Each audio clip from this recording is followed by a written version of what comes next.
आज हम करेंगे ध्रुव स्वामिनी नाटक का द्वितीय दृश्य। सकदुर्ग के भीतर सुनहले काम वाले खंभों पर एक दालान, बीच में छोटी छोटी दो सीढ़ियां, उसी के सामने काश्मीरी खुदाई का सुंदर लकड़ी का सिंहासन।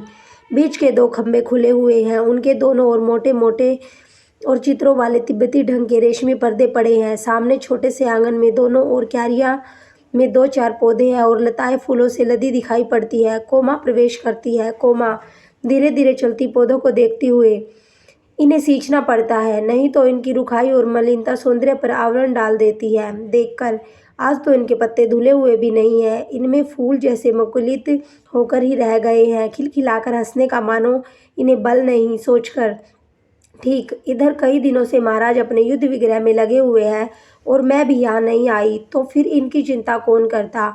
उस दिन मैंने यहाँ और भी दो मंच रख देने को कह दिया था, पर सुनता कौन है।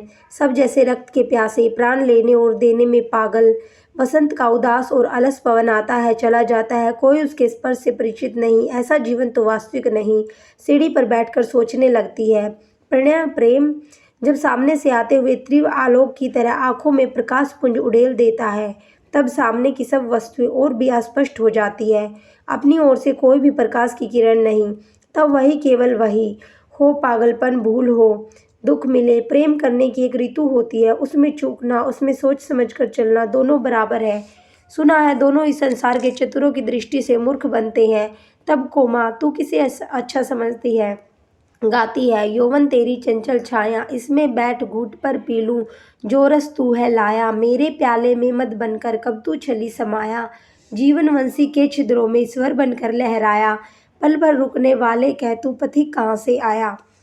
चुप होकर आंखें बंद किए तन्मय होकर बैठी रहती है। सकराज का प्रवेश हाथों में एक लंबी तलवार लिए हुए चिंतित भाव से आकर इस तरह खड़ा होता है जिससे कोमा को नहीं देखता।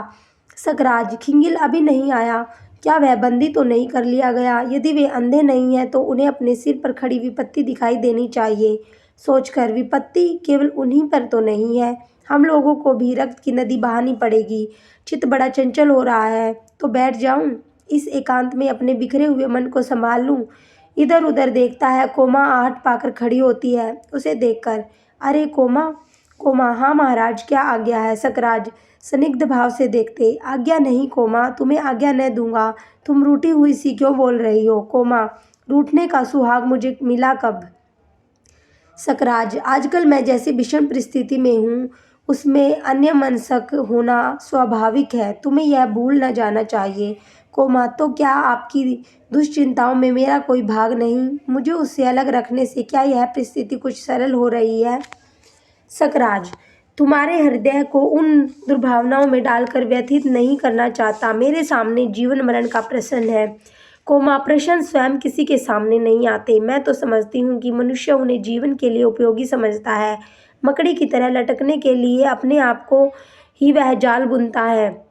जीवन का प्राथमिक प्रसन्न उल्लास मनुष्य के भविष्य में मंगल और सौभाग्य को आमंत्रित करता है, उससे उदासीन न होना चाहिए महाराज। सकराज, सौभाग्य और दुर्भाग्य मनुष्य की दुर्बलता के नाम है। मैं तो पुरुषार्थ को ही सब का नियामक समझता हूँ। पुरुषार्थ ही सौभाग्य को खींच लाता है। हाँ, मैं इस युद्ध के लिए कभी उत्सुक नहीं था कोमा, मैं ही दिग्विजय के लिए नहीं निकला था। कोमा, संसार के नियम के अनुसार आप अपने से महान के सम्मुख थोड़ा सा विनीत बनकर इस उपद्रव से अलग रह सकते थे। सकराज, यही तो मुझसे नहीं हो सकता। कोमा, अभावमयी लघुता में मनुष्य अपने को महत्वपूर्ण दिखाने का अभिनय न करे तो क्या अच्छा नहीं है? सकराज चिढ़कर, यह शिक्षा भी रहने दो कोमा, मैं किसी से बड़ा नहीं हूँ तो छोटा भी नहीं बनना चाहता। तुम अभी तक पाषाणी प्रतिमा की तरह वहीं खड़ी हो, मेरे पास आओ। कोमा, पाषाणी? हाँ राजा, पाषाणी के भीतर भी कितने मधुर स्रोत बहते हैं। उसमें मदिरा नहीं है, शीतल जल की धारा बहती है, प्यासों की तृप्ति। सकराज, किंतु मुझे तो इस समय स्फूर्ति के लिए एक प्याला मदिरा ही चाहिए। कोमा स्थिर दृष्टि से देखती हुई, मैं ले आती हूँ, आप बैठिए। कोमा एक छोटा सा मंच रखकर चली जाती है। सकराज मंच पर बैठ जाता है। खिंगिल का प्रवेश। सकराज, कहो जी, क्या समाचार है? खिंगिल, महाराज, मैंने उन्हें अच्छी तरह समझा दिया कि हम लोगों का अवरोध दृढ़ है। उन्हें दो में से एक करना ही होगा, या तो अपने प्राण दे अथवा हमारे संधि के नियमों को स्वीकार करे। सकराज उत्सुकता से, तो वे समझ गए। खिंगिल, दूसरा उपाय ही क्या था? यह छोकरा रामगुप्त समुद्रगुप्त की तरह दिग्विजय करने निकला था। उसे इन भीड़ पहाड़ी घाटियों पर परिचय नहीं मिला था, किंतु सब बातों को समझकर वह आपके नियमों को मानने के लिए बाध्य हुआ। सकराज प्रसन्नता से उठकर उसके दोनों हाथ पकड़ लेता है। तुम सच कहते हो? मुझे आशा नहीं थी। क्या मेरा दूसरा प्रस्ताव भी रामगुप्त ने मान लिया?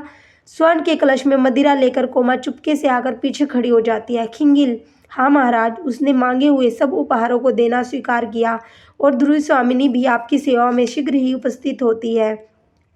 कोमा चौंक उठती है और सकराज प्रसन्नता से खिंगिल के हाथों को झकझोरने लगता है। सकराज, खिंगिल, तुमने कितना सुंदर समाचार सुनाया। आज देवपुत्रों की स्वर्गीय आत्माएं प्रसन्न होगी। उनकी प्राज्यों का यह प्रतिशोध हम लोग गुप्तों की दृष्टि में जंगली, बर्बर और असभ्य है, तो हमारी प्रतिहिंसा भी बर्बरता के अनुकूल ही होगी। हाँ, मैंने अपने सूर सामंतों के लिए भी स्त्रियां मांगी थी। खिंगिल, वे भी साथ आएंगी। सकराज, तो फिर सोने की झांझ वाली नाच का प्रबंध करो। इस विजय का उत्सव मनाया जाए और मेरे सामंतों को भी शीघ्र बुला लाओ। खिंगिल का प्रस्थान। सकराज अपनी प्रसन्नता में उद्विग्न सा इधर उधर टहलने लगता है और कोमा अपना कलश लिए हुए धीरे धीरे सिंहासन के पास जाकर खड़ी हो जाती है। चार सामंतों का प्रवेश। दूसरी ओर से नर्तकियों का दल आता है। सकराज उनकी ओर ही देखता हुआ सिंहासन पर बैठ जाता है। नर्तकियां नाचती हुई गाती है। अस्ताचल पर युवती संध्या की खुली अलक घुंघराली है। लो मानिक मदिरा की धारा अब बहने लगी निराली है। भरली पहाड़ियों ने अपनी झीलों की रत्नमयी प्याली है। झुक चली चूमने वल्लरियों से लिपटी तरु की डाली है। यह लगा पिघलने मानिनियों का हृदय मृदु प्रणय रोष भरा। वे हंसती हुई दुलार भरी मधुलहर उठाने वाली है। भरने निकले हैं प्यार भरे जोड़े कुंजों की झुरमुट से। इस मधुर अंधेरी में अब तक क्या इनकी प्याली खाली है? भर उठी प्यालियां सुमनों ने सौरभ मकरंद मिलाया है। कामिनियों ने अनुराग भरे अधरों से उन्हें लगा ली है। वसुधा मदमदाती हुई उधर आकाश लगा लो झुक, देखो झुकने। सब झूम रहे अपने सुख में, तूने क्यों बाधा डाली है? नर्तकियां जाने लगती है।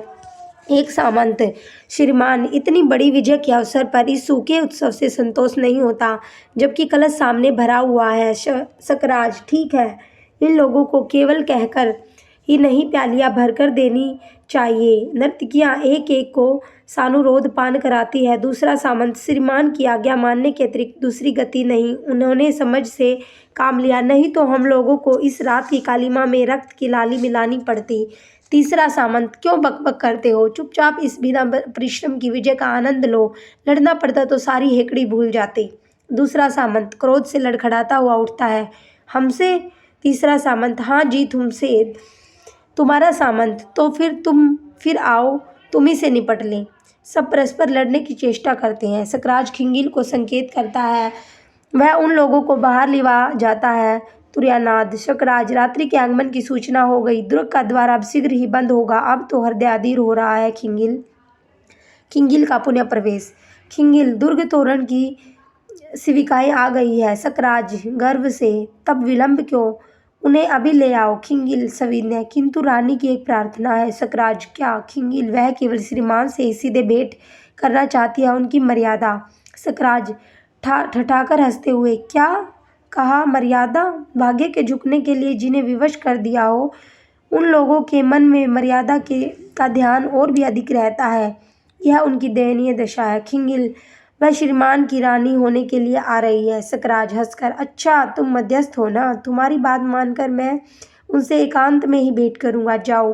खिंगिल का प्रस्थान। कोमा, महाराज, मुझे क्या आज्ञा है? सकराज चौंक कर, अरे तुम अभी यहीं खड़ी हो? मैं तो भूल ही गया था। हृदय चंचल हो रहा है। मेरे समीप आओ।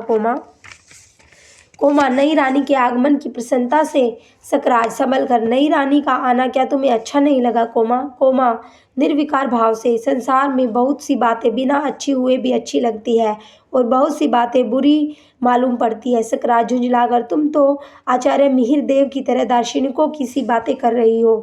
कोमा, वे मेरे पिता तुल्य हैं, उन्हीं से शिक्षा में मैं पली हूँ। हाँ ठीक है, जो बातें राजा को अच्छी लगे वे ही मुझे भी रुचिनी ही चाहिए। सकराज अव्यवस्थित होकर, अच्छा, तुम इतनी अनुभूति में हो, यह मैं आज जान सका। कोमा राजा, तुम्हारी स्नेह सूचनाओं की सहज प्रसन्नता और मधुर आलापों ने जिस दिन मन के नीरिस और नीरव शून्य में संगीत की वसंत की और मकरंद की सृष्टि की थी, उसी दिन से मैं अनुभूति में ही बन गई हूँ। क्या वह मेरा भ्रम था? कह दो कि वह तेरी भूल थी। उत्तेजित कोमा सिर उठाकर राजा से आंखें मिलाती है। सकराज संकोच से, नहीं कोमा, वह भ्रम नहीं था, मैं सचमुच तुम्हें प्यार करता हूँ कोमा। उसी तरह तब भी यह बात। सकराज सशंक भाव से, कौन सी बात कोमा?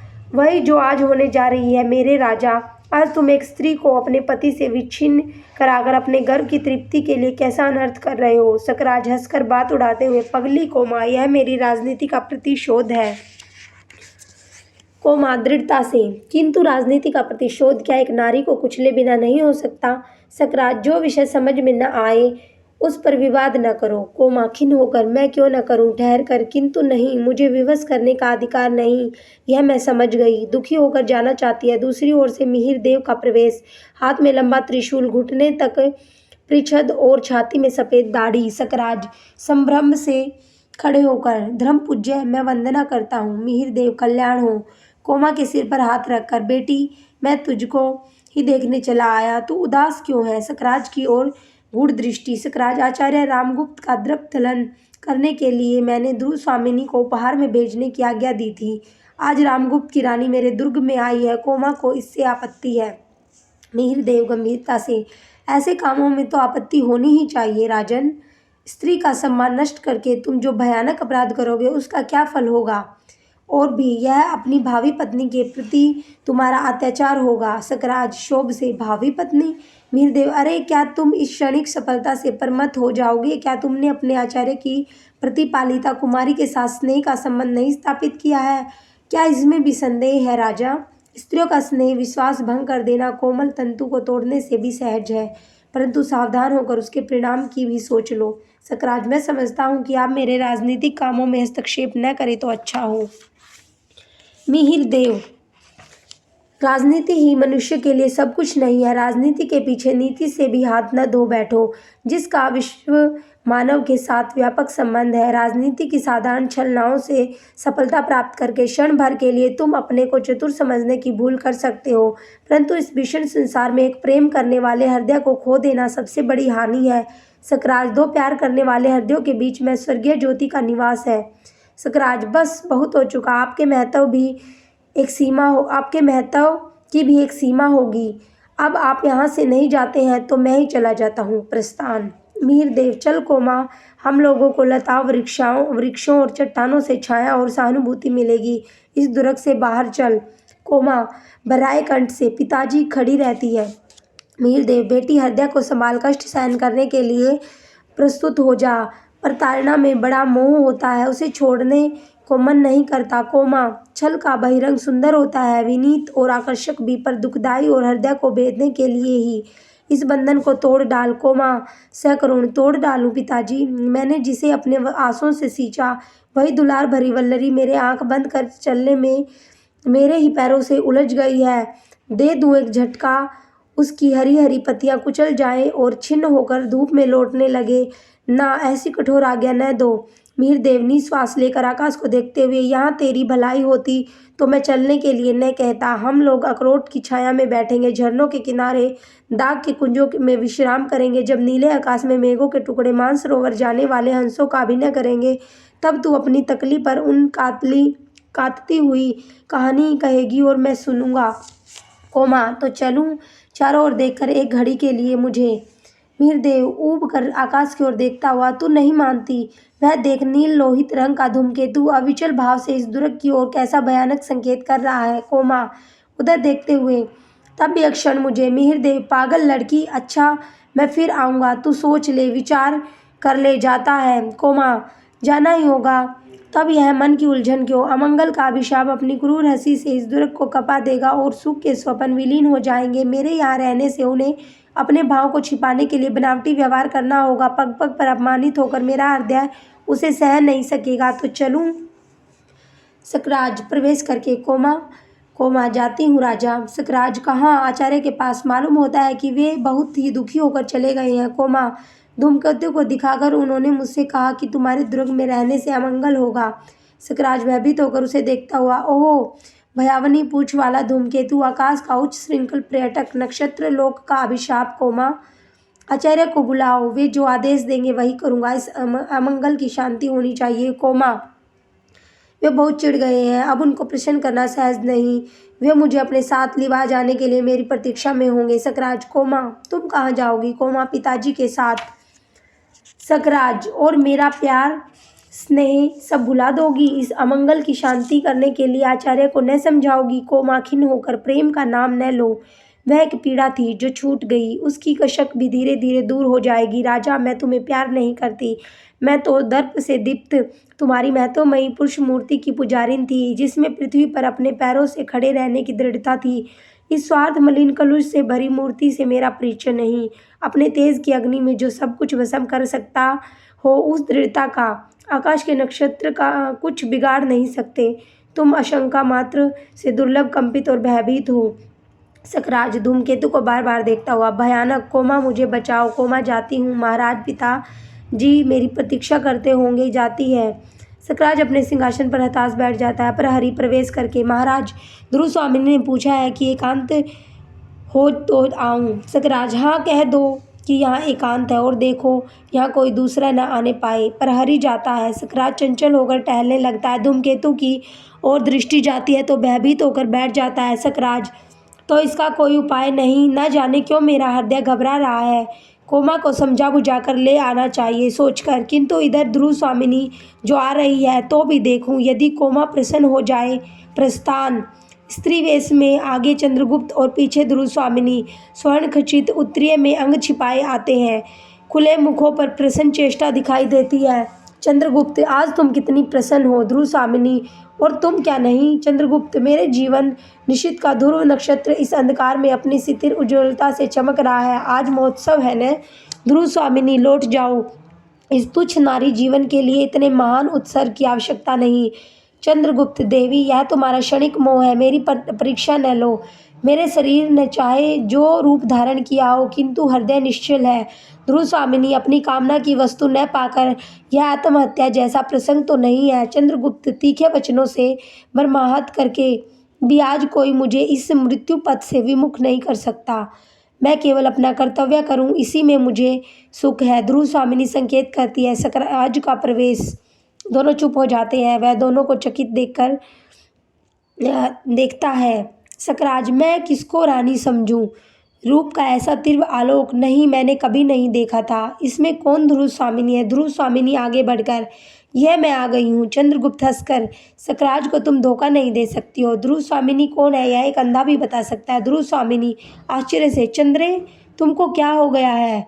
यहाँ आने पर तुम्हारी इच्छा रानी बनने की हो गई है, या मुझे सकराज से बचा लेने के लिए यह तुम्हारी स्वामी भक्ति है? सकराज चकित होकर दोनों ओर देखता है। चंद्रगुप्त, कौन जाने तुम्हें ऐसा कर रही हो। ध्रुव स्वामिनी, चंद्रे, तुम मुझे दोनों ओर से नष्ट न करो। यहाँ से लौट जाने पर भी क्या मैं गुप्त कुल के अंतःपुर में रहने पाऊंगी? चंद्रगुप्त, चंद्रे कहकर मुझको पुकारने से तुम्हारा क्या तात्पर्य है? यह अच्छा झगड़ा फैलाया, इसलिए मैंने एकांत में मिलने की प्रार्थना की थी। ध्रुव स्वामिनी, तो क्या मैं यहाँ भी चली जाऊंगी? सकराज, ठहरो। दोनों को ध्यान से देखता हुआ, क्या चिंता है यदि मैं दोनों को ही रानी समझ लूँ? ध्रुव स्वामिनी, चंद्रगुप्त है? सकराज, क्यों, इसमें क्या बुरी बात है? चंद्रगुप्त जी नहीं, यह नहीं हो सकता। ध्रुव स्वामिनी कौन है, पहले इसका निर्णय होना चाहिए।